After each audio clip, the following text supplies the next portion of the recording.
نحمدہ و نصلی علی رسولہ الکریم اما بعد۔ صحیح البخاری کتاب الصلاۃ باب نمبر 31 باب التوجہ نحو القبلہ حیث کان۔ باب ہے قبلہ کی طرف متوجہ ہونا جہاں بھی انسان ہو۔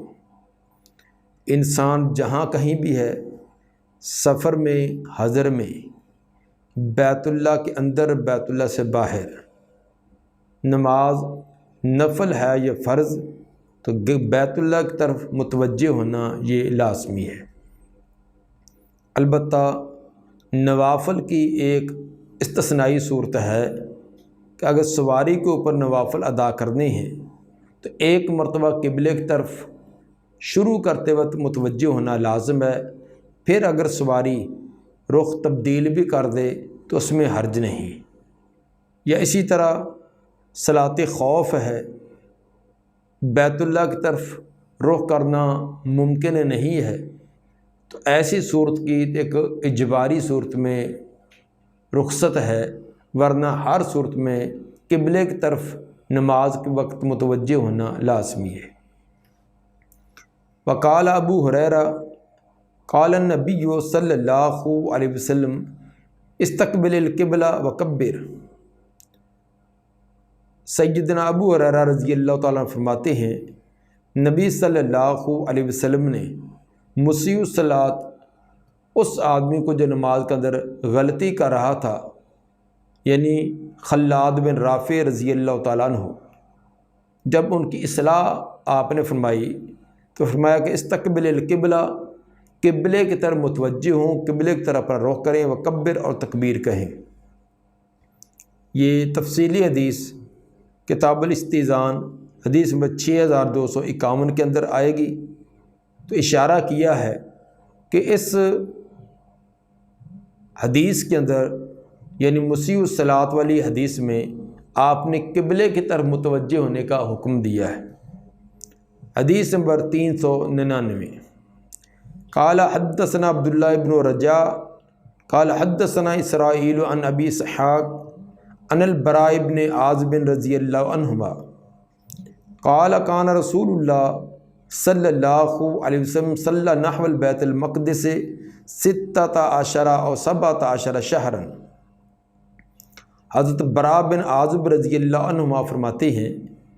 کہ رسول اللہ صلی اللہ علیہ وسلم نے بیت المقدس کی طرف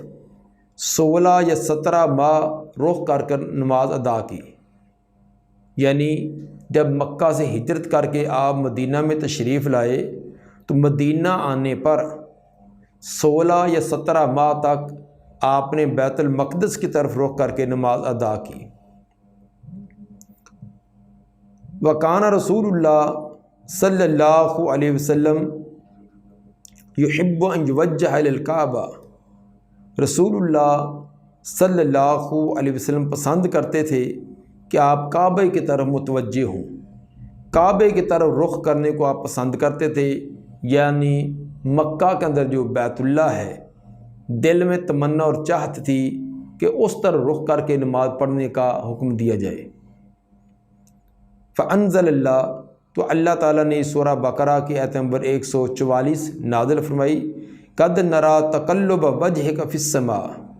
تحقیق دیکھ لیا ہم نے آپ کا چہرہ اٹھنا آسمان کی طرف۔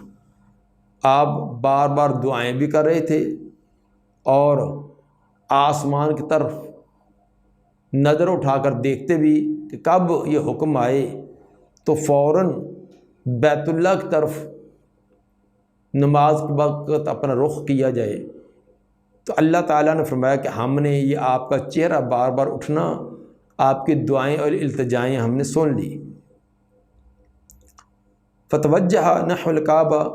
چنانچہ آپ متوجہ ہو گئے کعبہ کی طرف، اللہ کی طرف سے حکم آیا اور آپ نے رخ وہ بیت اللہ کی طرف کر لیا۔ وقال السفہاء من الناس وهم الیہود، کہنے لگے احمق اور بیوقوف لوگوں میں سے، یعنی یہودی لوگ جو لوگوں میں سے احمق قسم کے تھے، وہ کہنے لگے، کیا کہا انہوں نے، ما ولاہم عن قبلتہم، کس چیز نے ان کو پھیر دیا قبلہ سے، التی کانوا علیہا، جس قبلے پر یہ پہلے تھے۔ پہلے یہ بیت المقدس، یہ بیت المقدس کی طرف رخ کر کے نماز پڑھتے تھے، اب کس چیز نے ان کو تبدیل کر دیا؟ قل للہ المشرق والمغرب، کہہ دیجئے مشرق اور مغرب اللہ کا ہے۔ یہدی من یشاء الی صراط مستقیم، وہ رہنمائی فرماتا ہے جس کی چاہتا ہے صراط مستقیم کی۔ یہ دوسرے پارے کے ابتداء میں جو کہا گیا ہے کہ سایقول السفہاء، ان قریب بے وقوف لوگ کہیں گے، جب قبلہ تبدیل ہوگا تو بے وقوف لوگ آپ پر طرح طرح کے اعتراض کی بچھاڑ کریں گے۔ اسی کی طرح اشارہ ہے کہ ان سے مراد یہودی تھے، تو انہوں نے یہ اعتراض کر دیا کہ 16 یا 17 ماہ جس قبلے کی طرف یعنی بیت المقدس کی طرف رخ کر کے نماز پڑھتے رہے، اب انہوں نے رخ تبدیل کر دیا، کس چیز نے ان کو پھیر دیا، بدل دیا؟ تو جواب یہ دیا کہ ہم نے نہ بیت المقدس کو سجدہ کرنا نہ بیت اللہ کو، ہم پابند اللہ کے۔ پہلے اللہ نے حکم دیا تھا بیت المقدس کی طرف رخ کرنے کا، ہم نے وہ رخ اختیار کر لیا۔ اب اللہ نے حکم دیا بیت اللہ کا، ہم نے رخ وہ اختیار کر لیا۔ ہم اپنے رب کے حکم کے پابند ہیں، ہم کسی سمت کو سجدہ نہیں کرتے، نہ بیت المقدس کو سجدہ کرتے نہ بیت اللہ کو، سجدہ اپنے اللہ کو کرتے ہیں۔ اب سمت جو وہ مقرر کر دے گا ہم نے اسی طرف کرنا ہے۔ قل للہ المشرق والمغرب، ایک اللہ کے لیے مشرق اور مغرب۔ یہدی من یشاء الی صراط مستقیم، وہ رہنمائی فرماتا ہے جس کی چاہتا ہے صراط مستقیم کی طرف۔ تو جو اللہ کے اور پیغمبر کی اطاعت کرنے والے تھے انہوں نے بے چوں چراں فوراً اپنا رخ بیت اللہ کی طرف کر لیا، لیکن یہودی جو ہمیشہ انبیاء کی تعلیمات کے اندر وہ اعتراض کرنے والے اور ہمارے ہمیشہ اپنی خواہشات کے پجاری، انہوں نے طرح طرح کے اعتراض جڑنے شروع کر دیے۔ اصل کے اندر اعتراض کرنے والے ہمیشہ اعتراض ہی کرتے ہیں، سوئے بدرا بہانہ بسیار، برے لوگوں کے بہانے بہت ہوتے ہیں۔ اس سے پہلے کیا ہوتا تھا؟ پہلے جتنے مخالفین وہ طرح طرح کے اعتراض کرتے، مثلا یہودی یہ اعتراض کرتے کہ دیکھو جی مسلمانوں کو ہماری ہر بات میں مخالفت، ہر بات میں مخالفت، پھر قبلہ تو ہمارا ہی پسند آیا نا، جب نماز پڑھتے ہیں اس وقت پھر ہمارے قبلے کی طرف رخ کرتے ہیں، باقی ہماری باتوں میں مخالفت کرتے ہیں۔ یہ تحویل قبلہ سے پہلے یہودی کہتے، اور ادھر مشرکین مکہ وہ بھی طرح طرح کی باتیں کستے، وہ کہتے کہ یہ دیکھو عجیب مسلمان، اوپر سے کہتے ہیں ہم ابراہیمی اور ابراہیم کا بنا ہوا قبلہ اس کی طرف تو رخ نہیں کرتے۔ یہ مکے کے مشرکین اور منکرین ان کے اعتراضات۔ جب قبلہ تبدیل ہو گیا، بیت المقدس کے بجائے بیت اللہ کر دیا گیا، تو یہودیوں نے بھی اور مشرکوں نے بھی پھر پینتڑا بدلا۔ اعتراض انہوں نے اعتراض ہی کرنا ہوتا ہے۔ یہودی کیا کہنے لگے اس پیغمبر نے، ان مسلمانوں نے تو ہماری کسی بات میں موافقت کرنی ہی نہیں ہے، ان کو ہمارے ساتھ بڑی ضد، بڑی عناد اور بڑی مخالفت اور عداوت ہے، کسی بات میں بھی ہماری موافقت نہیں کرتے۔ لے دے کر ایک قبلہ کی سمت رہ گئی تھی تو وہ بھی انہوں نے تبدیل کر لی، آج تک ہمارے قبلے کی طرف رخ کرتے رہے، اب انہوں نے تبدیل کر لیا۔ اور ادھر سے مشرکین اب انہوں نے بھی ایک پینتڑا بدلا، وہ کہنے لگے کہ دیکھا اب ایسا ہمارا جو قبلہ تھا نا باپ دادا والا، اس کی طرف اس نے رخ کر لیا نا، ایسا اس نے ہمارے باپ دادے والا دین بھی اپنا لینا ہے۔ اوپر سے یہ ہماری مخالفت ہے، لیکن اندر سے قبلہ ہمارا ہی پسند ہے جو ہمارے باپ دادا کا، تو چند ہی دن ہیں، دیکھنا اس نے اپنا دین بدل کر وہ ہمارے دین کو ہی، ہمارے باپ دادے کے دین کو اپنا لینا ہے۔ تو ہر ایک جو مخالف ہوتے ہیں، جنہوں نے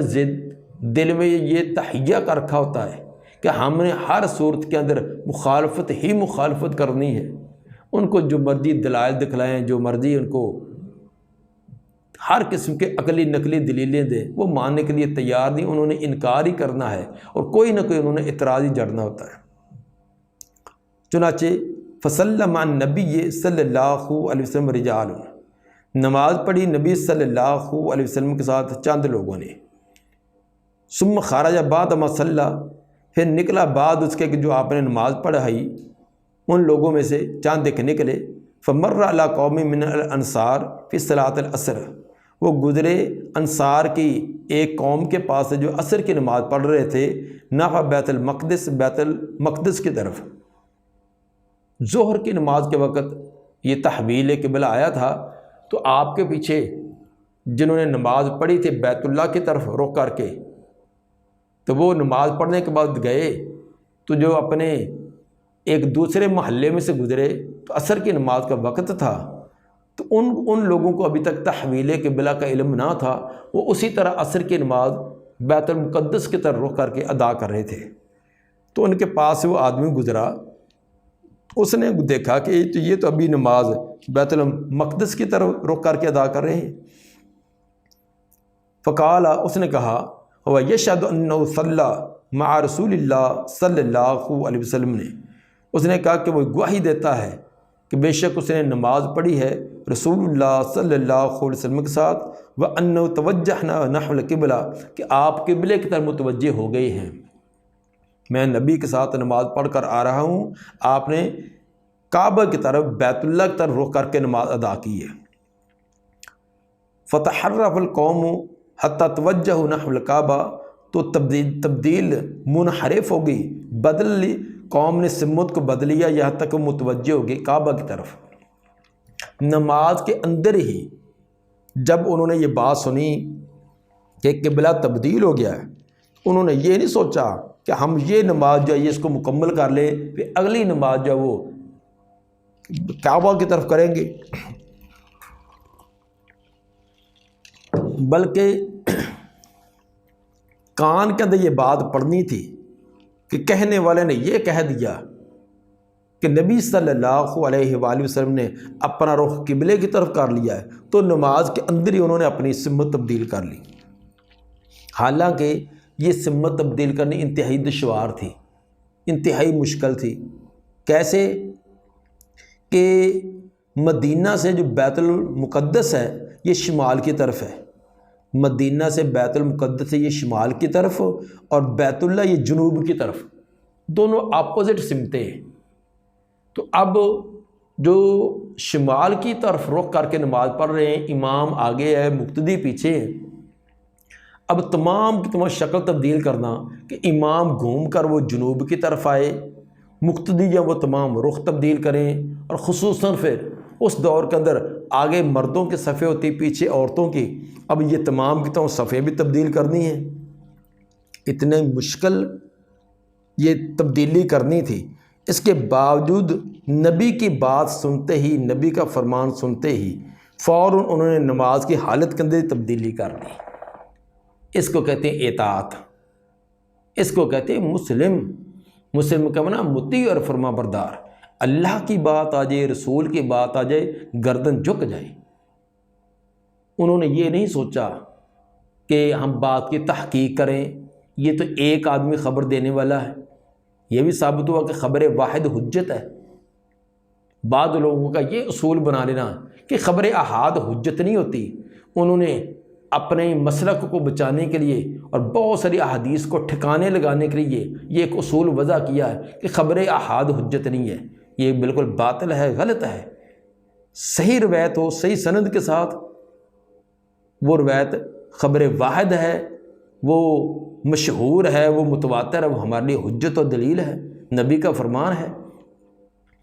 تو بہرحال ایک آدمی نے خبر دی ہے، اور خبر بھی کتنی ہے، اتنی اہم ہے کہ قبلے کے تبدیل ہونے کی کوئی نوافل کی بات نہیں، کوئی استحباب کی نہیں، کوئی فضیلت والے کوئی اعمال نہیں ہے کہ جس کا کوئی درجات کی فضیلت ہی بیان کی گئی ہے، بلکہ ایک قبلے کے تبدیل ہونے کا مسئلہ تھا. تو ایک آدمی کی خبر پر تمام نے رخ تبدیل کر لیا. پھر تبدیل کرنے کا بہت زیادہ ان کو اس کے اندر چینجنگ کرنی پڑی ہے، وہ بھی برداشت کی ہے کیونکہ نبی کی بات کان کے اندر پہنچ چکی ہے. یہ صحابہ کرام کو رضی اللہ عنہم کا پروانہ ایسے نہیں مل گیا، اللہ کی بات پر، نبی کی بات پر فدا ہو جانے والے. بس کان میں پڑا قال اللہ قال رسول، پھر بات عقل قبول کرتی ہے نہیں کرتی، خاندان ساتھ دیتا ہے نہیں دیتا، بیوی بچے ساتھ دیتے ہیں نہیں دیتے، بس اللہ اس کے رسول کی بات آ گئی، اس کے بعد کسی کی طرف توجہ نہیں ہے۔ ایک مسلمان کا شیوہ یہی ہونا چاہیے۔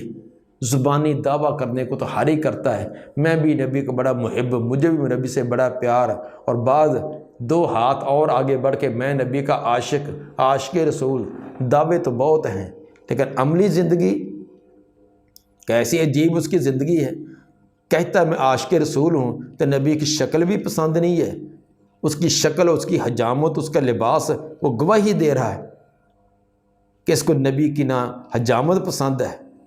نہ کہ لباس پسند ہے۔ وہ کم از کم اتنا بڑا دعویٰ کرتے تو کہ شکل و صورت تو نبوی ہو، لباس تو اسلامی ہو۔ کہنا بڑا آسان ہے لیکن عمل کرنا بہت مشکل ہے۔ یہ صحابہ کرام قدوسی لوگ تھے جنہوں نے جو سنا منوان اسی طرح کر کے دکھلا دیا۔ فقال ہوا یشہد، اس نے کہا کہ وہ گواہی دیتا ہے، انہ صلی مع رسول اللہ صلی اللہ علیہ وسلم، کہ اس نے نماز پڑھی ہے رسول اللہ صلی اللہ علیہ وسلم کے ساتھ، وانہ توجہ نحو الکعبہ، کہ آپ کعبہ کی طرف متوجہ ہو گئی ہیں۔ فتحرف القوم، تو ساری کے ساری قوم تبدیل ہوگی، حتیٰ توجہ نحو الکعبہ، اور کعبہ کی طرف متوجہ ہو گئے۔ اس سے امام بخاری رحمہ اللہ یہ ثابت کرنا چاہتے ہیں کہ قبلے کی طرف متوجہ ہونا یہ لازمی ہے جیسا حالت میں بھی انسان ہو۔ اب دیکھیے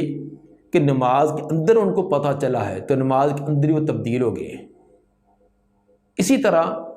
آج بھی ایک آدمی اس کو مہمان گیا ہے، نئی جگہ گیا، اس کو پتہ نہیں ہے کہ قبلہ کس طرف ہے، اس نے اپنی طرف سے کوشش کی، دائیں بائیں دیکھا، اس نے اندازہ لگایا کہ فلاں سمت قبلہ ہے، اس نے نماز شروع کر دی ہے۔ تو تھوڑی دیر کے بعد گھر کا جو میزبان ہے وہ آتا ہے، اس نے دیکھا کہ حضرت صاحب غیر قبلے کی طرف رخ کیے ہوئے، اب اس پر لازم ہے کہ نماز کے اندر ہی اس کو بتلائے کہ بھائی دائیں طرف ہو جائیں، بائیں طرف ہو جائیں، یہ قبلہ اس طرف ہے، اور اس کو بھی چاہیے کہ نماز کے اندر ہی اپنی سمت کو تبدیل کر لے۔ ہاں البتہ جو پہلے ایک دو رکعتیں ادا کر لی ہیں، اگرچہ غیر قبلے کی طرف اس نے کی ہے، ان کو دہرانے کی ضرورت نہیں ہے۔ ان صحابہ نے بھی جو بیت المقدس کی طرف رخ کر کے رکعتیں ادا کی تھیں ان کو دہرایا نہیں ہے، نہ انہوں نے دہرایا نہ پیغمبر نے ان کو دہرانے کا حکم دیا، حالانکہ قبلہ تبدیل ہو چکا ہے۔ قبلہ جو بیت المقدس کے بجائے بیت اللہ ہو چکا ہے، اور تبدیل ہونے کے پھر بعد میں انہوں نے بیت المقدس کی طرف رخ کر کے نماز پڑھی ہے، لیکن وہ لا علمی کی وجہ سے تھا، ان کو علم نہ تھا، اس لیے وہ جو ایک رکعت یا دو رکعتیں پڑھی ان کی دہرائی نہیں کی۔ اسی طرح کوئی آدمی اب بھی لا علمی کی وجہ سے غیر قبلے کی طرف رخ کر کے نماز ادا کر لے، جو رکعتیں اس نے ادا کی ہے تو وہ دہرانے کی ضرورت نہیں ہے، جب اس کو پتہ چلے نماز کے دوران ہی اپنی حیت کو تبدیل کر لے۔ ہاں البتہ اگر پوری نماز پڑھنے کے بعد پتہ چلا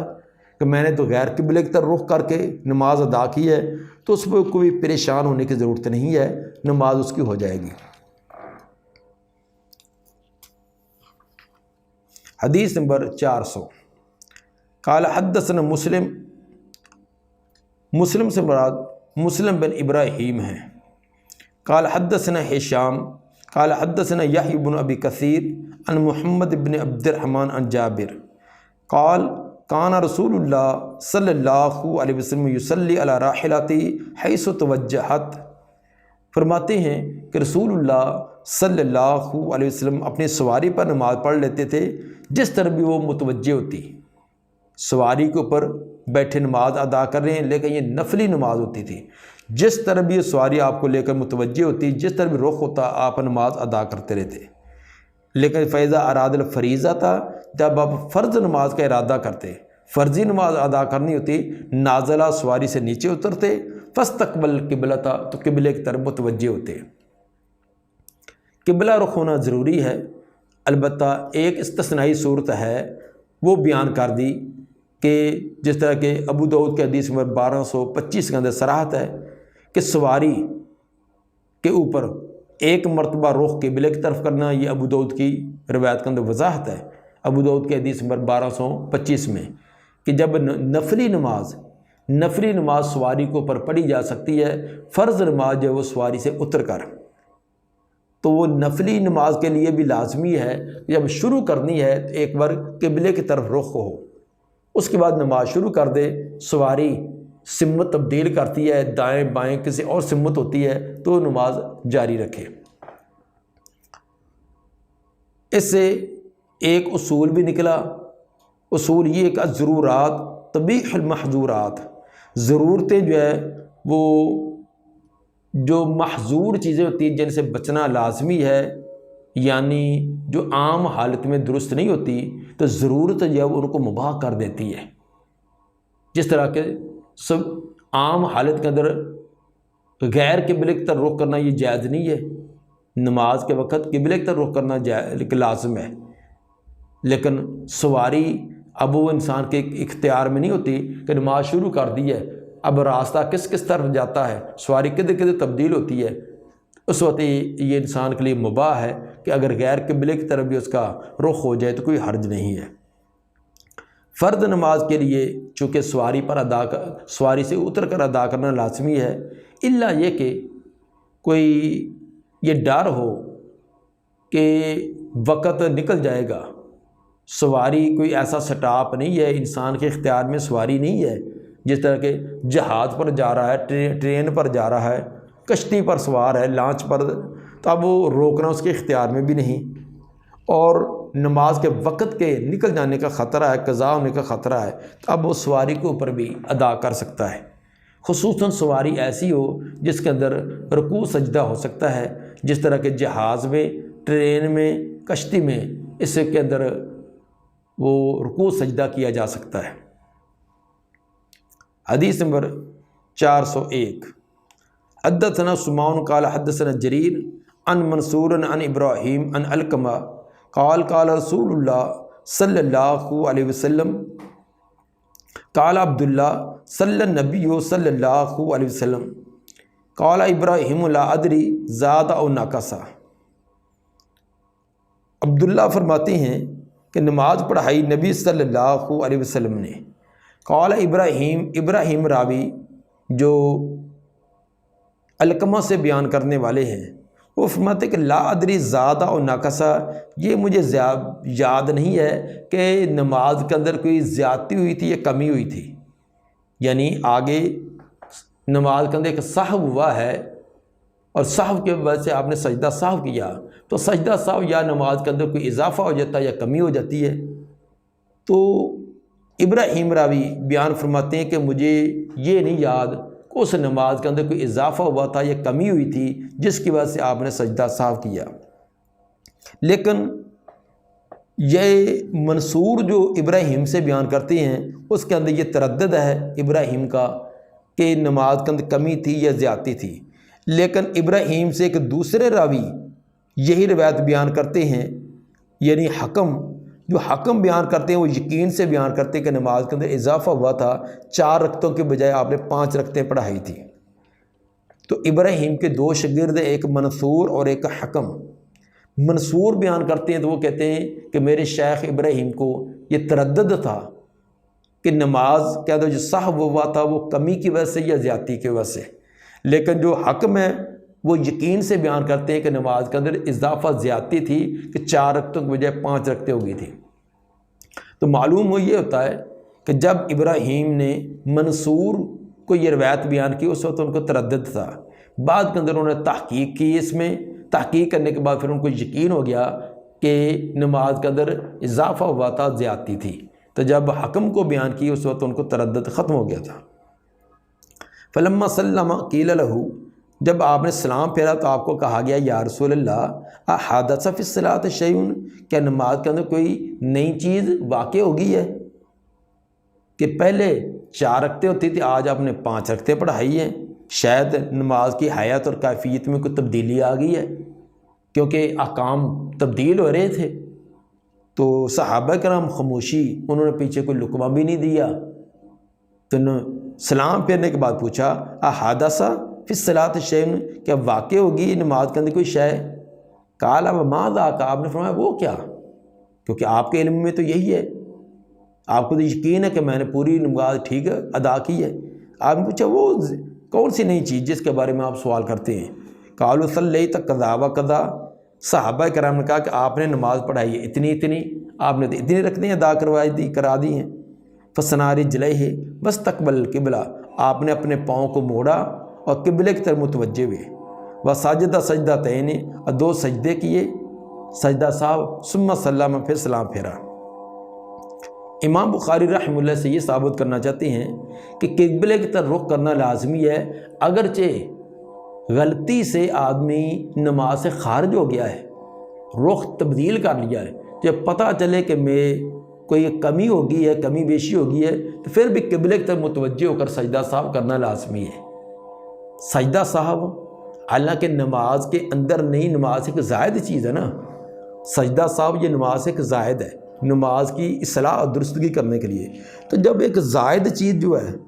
اس کے لیے قبلے کی طرف رخ کر کے سجدہ کرنا لازمی ہے، تو جو اصل نماز ہے اس میں تو قبلے کی طرف رخ کرنا اور زیادہ ضروری ہوگا۔ یہ امام بخاری کا استدلال ہے۔ فلما اقبل علینا بوجہہ، چنانچہ آپ نے، چونکہ ایک رکعت زیادہ ہو گئی تھی، آپ نے 2 سجدے صاف کیے، اس کے بعد سلام پھیرا۔ اب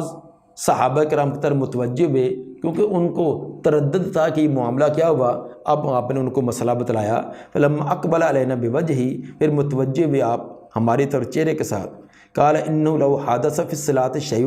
آپ نے فرمایا کہ بے شک شان یہ ہے، اگر واقع ہوئی ہوتی نماز کے اندر کوئی نئی چیز، اگر نماز کے اندر کوئی نئی تبدیلی آئی ہوتی،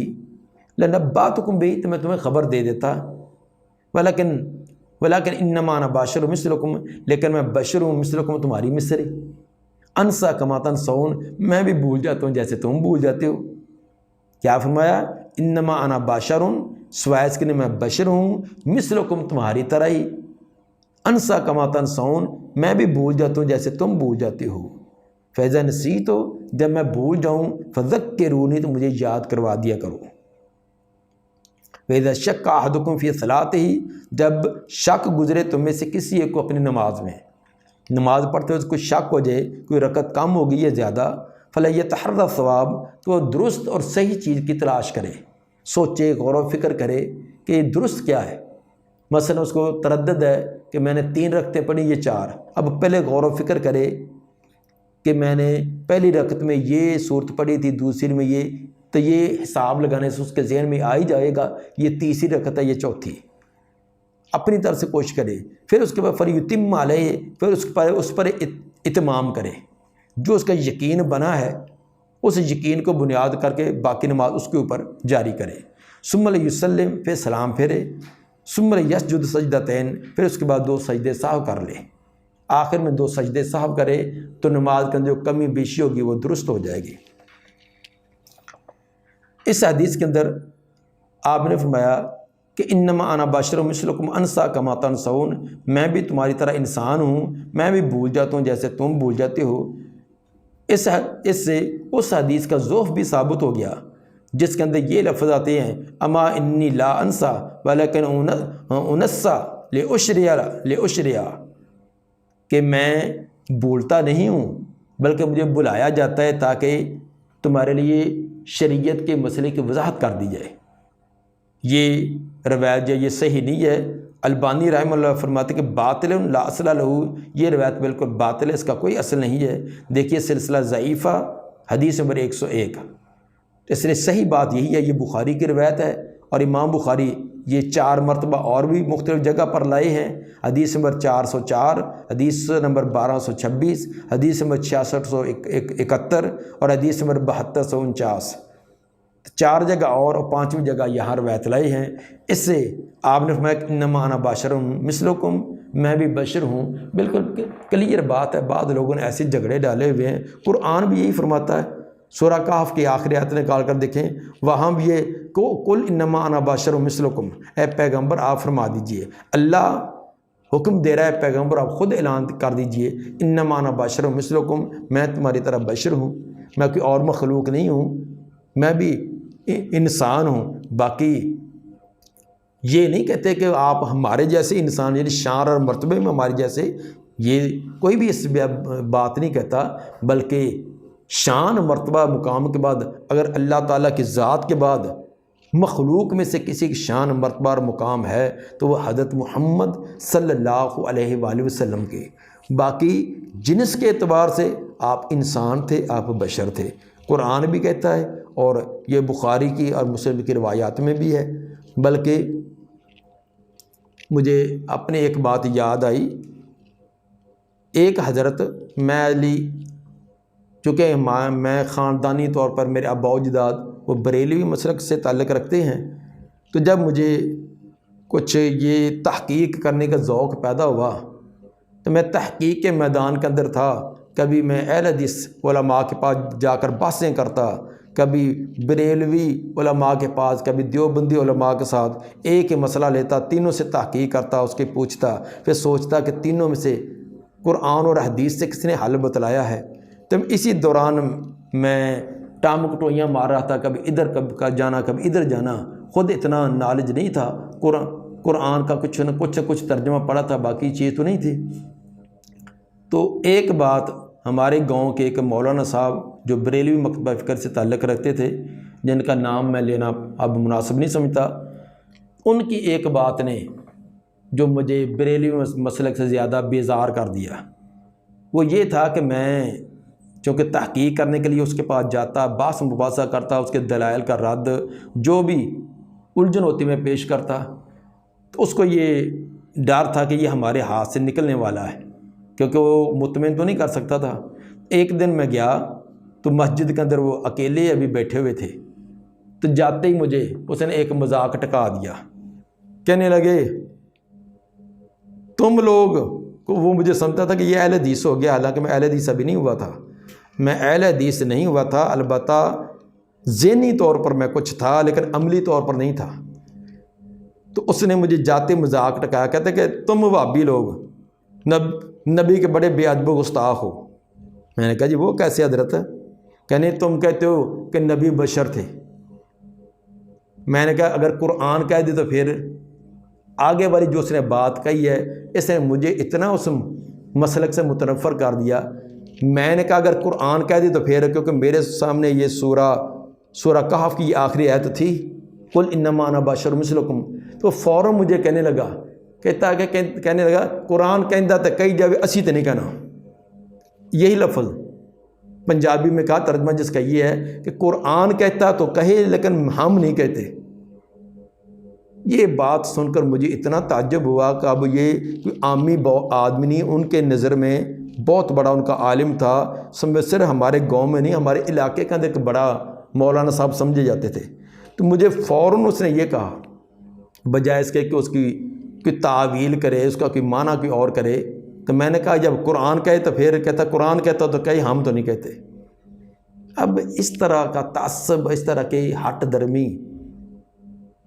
تو جو واضح قرآن کی آیات، واضح بخاری کی روایات ہیں، اس لیے بہرحال آپ نے فرمایا ولیکن انما انا بشر مثلکم، میں تمہاری طرح بشری ہوں، انسا کما تنسون، میں بھی بھول جاتا ہوں جیسے تم بھول جاتے ہو، فاذا نسیت فذکرونی، جب میں بھول جاؤں تو مجھے یاد کروا دیا کرو، واذا شک احدکم فی صلاتہ، جب بھی تم میں سے کسی ایک کو اس کی نماز میں شک گزرے، فلیتحری الصواب، تو وہ درست چیز کو تلاش کرے، فلیتم علیہ، پھر اس پر نماز کو اتمام کرے، ثم لیسلم، پھر سلام پھرے، ثم یسجد سجدتین، اس کے آخر میں 2 سجدے سہو کر لے۔ دعا ہے کہ اللہ تعالیٰ نبی صلی اللہ علیہ وسلم کے فرامین کو کما حق کو سمجھ کر عمل کرنے کی توفیق عطا فرمائے۔ سبحان ربک رب العزت عما یصفون، والسلام علی المرسلین، الحمد للہ رب العالمین۔